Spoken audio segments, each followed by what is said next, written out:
Isi bangunan sekolah SD Impres Bontosua di Kabupaten Jeneponto, Sulawesi Selatan. Atap sekolah rusak dan bangunan sekolah termakan usia. Mirisnya kondisi ini sudah berlangsung lama dan tak kunjung diperbaiki. Ruang kelas yang rusak diantaranya ruang kelas 1, 2, dan 3, serta bangunan bekas perpustakaan. Pihak sekolah menyebut telah berulang kali mengajukan bantuan perbaikan sekolah, namun tidak terrealisasi dengan alasan terkendala dapodik. Pernah, sudah beberapa kali, tapi yang dikatakan itu katanya dapodik. Tapi setelah diperbaiki terus dapodiknya tetap tidak dapat. Tidak dapat. Mungkin rezeki.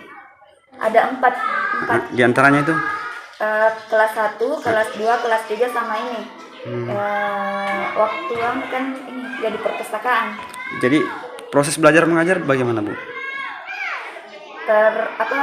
Agak lancar, cuma itu kalau misalnya hujan, anak-anak takut. Tapi tetap dipakai nih biar Tetap dalam dipakai. kondisi seperti ini. Iya, tetap dipakai. Tapi sangat membahayakan ya. Iya, bisa membahayakan karena sewaktu-waktu kan bisa jatuh ini